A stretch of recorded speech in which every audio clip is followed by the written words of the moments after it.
Hey guys, welcome back to my channel. If you can tell by the title of this video, I'm going to be showing you a before and after pool hair routine that we do on my daughter's curls. This video is dedicated to my brother and my niece.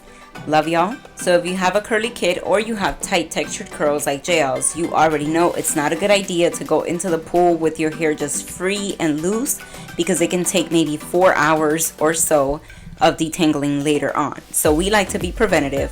And what I do is I use the Not Your Mother's detangling spray to detangle before we even get into the pool. And you can even do this step and add on a leave-in or maybe even a mask. But the point of doing this is basically so that her hair can already be moisturized and wet before she gets into the pool, so that she's not absorbing mostly the chlorine. I part her hair into two. Sometimes I even do 4 sections.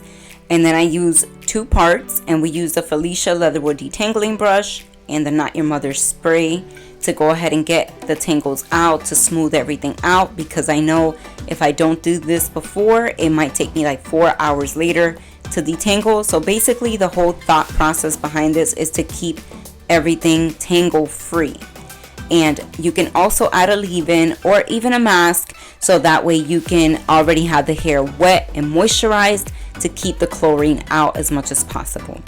I also twist her hair to again try to keep everything tangle free, and I secure it with a rubber band at the ends to make sure that it doesn't come loose while she's swimming. Once we're done, we're ready for fun in the sun, and she can pretty much dive, jump in, swim, do everything she has to do, and her hair still stays intact and still stays protected. So after about 2 days in the pool, this is what her hair is looking like. She still has a twist, but as you can see, they're a little bit loose and they're frizzy, and the hair is going to be a little bit more dry to the touch because the chlorine is harsh and it is drying. You have to expect there's still going to be more tangles that occur even if the hair is twisted.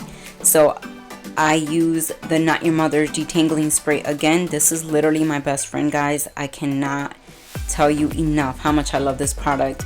So I saturate her hair with that detangling spray as much as humanly possible, and then I begin again with my Felicia Leatherwood detangling brush, working from the bottom to the top. I try to be very gentle when I'm detangling her hair because I don't want to cause any breakage.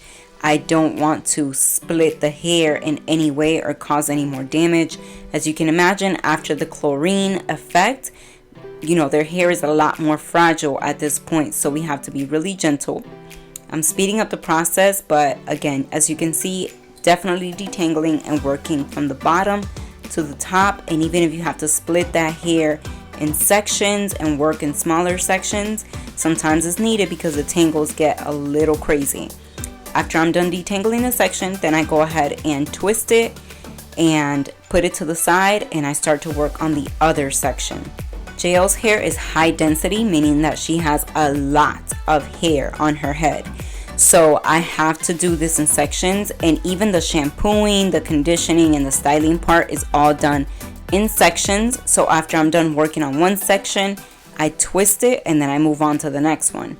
When I'm done with that one, I twist it again, and then I go back to the other one and do the next process. This is just much easier so that her hair tries to stay as tangle free as humanly possible. So I recently discovered this Tresemme shampoo at Target. It's sulfate free and it smells good. It's moisturizing. So that's the one that I opted to use. A lot of curl friends do opt for a clarifying shampoo after being in the pool, but I feel like that's just a little bit too much because the chlorine already has a drying effect, and then if we were to add on a clarifying shampoo, we're just adding more dryness.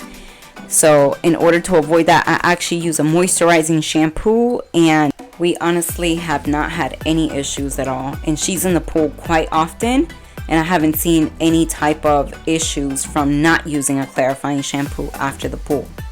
So here I am again. Now that I'm done shampooing and rinsing out the shampoo, I'm going to twist this section and go ahead and shampoo the other side. Also, when we shampoo, we really like to start and focus on the scalp first, and then we work the shampoo throughout the rest of the hair. Next up, very important, you definitely want to deep condition after you've been in the pool and the chlorine. This Alley K Honey and Sage deep conditioner is honestly one of our favorites. This is JL's favorite because of the smell and the feel that it gives her hair. Because of the honey, I feel like it has such a slip to it, and it just allows me to really quench her hair back, but it also makes it so easy to run my fingers through and detangle if that's what I'm trying to do. And I use a lot of it, as you can see, especially because she has so much hair. And of course I'm running my Felicia Leatherwood brush again through her hair because, like I said, her hair loves to tangle no matter what I do, so I'm constantly detangling at all times. I think through her entire wash process. I just want you guys to see how juicy that deep conditioner leaves her curls. It's honestly, like I said, one of our favorites. And now I'm using my Curadew to really add some moisture back. This steamer is probably one of the best investments I've ever made. It opens up the cuticles and really allows that deep conditioner to penetrate. And I also featured this steamer in my deep conditioning video and how to get the most out of your deep conditioner. So I'll link that up top so you guys can check it out. So by now her hair is super hydrated, as you can see from here.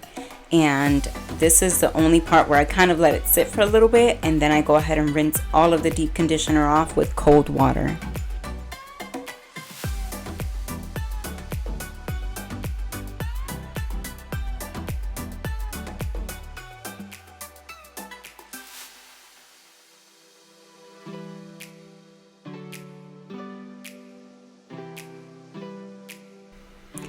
Now we're all ready to style, so I'm moving her on to the next section. I get a lot of questions on JL's wash and go, so I'm sharing that with you guys today. I like to work in small sections, and the smaller the better and the more definition that you'll get. And I start out by wetting her hair completely. This is just distilled water in a glass water bottle. And I like to use the Rizos Curls Defining Cream on her because it smells so good. Gives really good moisture, gives great curl definition, and it provides a good slip. So I'm just distributing to all of her hair. I'm just kind of putting it on top first, and then I start to run my fingers through it and pretty much trying to work it all the way down to the bottom so that she can have moisture from the root to the tip. I think by now she's due for a trim because her ends are the most stubborn part, so I use the Felicia Leatherwood detangling brush again for those sections just to smooth everything out. The next one I like to use is the Curly Magic, and it's a jelly, not a gel, so it doesn't leave her hair hard or crunchy. It gives a soft cast that you can always break with a satin scarf or whatever you choose. You can break it with your hands. But I pretty much like to work this in even smaller sections. As you can see, I'm grabbing a portion of that section and just kind of working the jelly in. And I love this because it gives her hair a lot of shine, and it kind of elongates her hair too. So you'll see. And the curl definition is just crazy. It leaves her hair and her little curls popping so much. My goal every time that she's in the pool is basically to rehydrate her hair and make sure that it's back moisturized and retaining moisture. So this is why I use products that are like heavily focused on that. And this has proven to be like a great combination for us. You don't specifically have to use these two, but definitely make sure to rehydrate and add moisture back to your hair with leave-in conditioners or styling creams that are really going to help and benefit your hair after you've been in the pool. When we're done, these little curls are just juicy and look so hydrated, and it's been a long process and a long day, so she's over it. I'm tighter. I'm tighter. But it's definitely worth it. As you guys can see, you cannot even tell she had been in the pool for 2 straight days. Her hair is really moisturized. Next, to kind of speed up the process, I just put her under a hooded dryer and let her watch her favorite show so she can be entertained. We do this for about 15 to 30 minutes, and then we air dry the rest. We let nature take its course over the next couple days, and her hair gets so voluminous. But this is it. Thank you guys for watching. I quit. Bye-bye.